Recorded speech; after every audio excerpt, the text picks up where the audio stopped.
අපි දෙන්නගේ අපි හාමුදුරුවොත් එක්ක ලොකු මිත්‍රත්වයක් තියෙනවා. අපි දෙන්න බොහෝ දේවල් කතා කරනවා.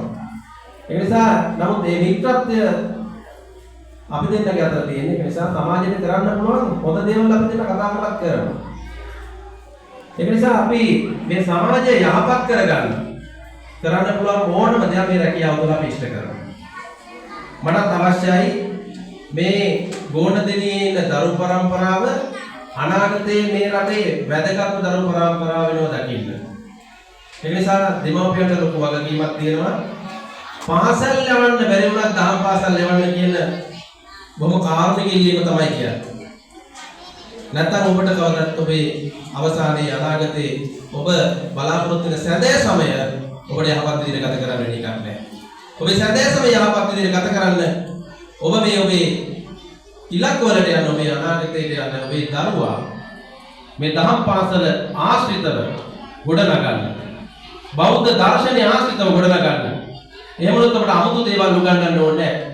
අද සමා වෙන්න කියන්නේ නැති සමාජ පරිසරයක් ගොඩනගලා තියෙනවා. කවුරුත් සමා වෙන්න කියන්නේ ලැජ්ජයි. සමා වෙන්න කියන්නේ ලැජ්ජයි. සොරි කියන්නේ ලැජ්ජයි.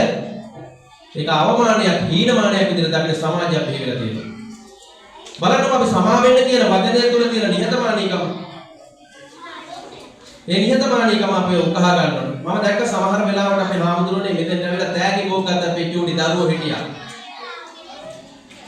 විනාඩියක් ගියත් ඒක කියන්න ඕන. ඒ සමහර දරුවෝ පිටකොන්ද නවලා ඒ තෑගි දුන්න හාමුදුරුවරුන්ට ඒ තෑගි දුන්න ඒ ආපෝ ආරාධිත අමුත්තන්ට වඳින අවස්ථාව මම දැක්කා. ඒ වගේම මම දැක්ක නොවදින අවස්ථා. මේකම සමාජයක ඇයි දරුවෝ එහෙම එක දරුවෝ ටිකක් වඳින්නේ අනිත් දරුවෝ ටික නොවදින්නේ කියන දේ සමහරලාට හිතනවා. සමහරලාට රැල්ලට වදිනවා කියලා මම දැක්කා.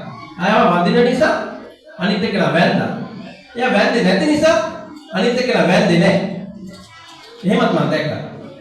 හැබැයි අපි කරන්න ඕනේ අනිත් කෙනා කරන දේ නෙවෙයි. අපේ හෘද සාක්ෂියට ගැලපෙන දේ. අපේ හදවතට හරි කියලා හිතන දේ. අපි තව කෙනෙක්ගේ නරක අපේ ජීවිතයට වහල් කරගන්න ඕනේ නැහැ. අපි තව කෙනෙක්ගේ හොඳ අපේ ජීවිතයට වහල් කරගත්තට කමක් නැහැ. අපි තව කෙනෙක්ගේ නරක අපේ ජීවිතයට කවදාවත් වහල් කරගන්න එපා. එහෙම වුණොත් අපි ජීවිතේ කවදා හරි පුතේ දුවේ අම්මේ තාත්තේ පිරිහෙනවා. අපි දවසින් දවස විනාශ වෙනවා.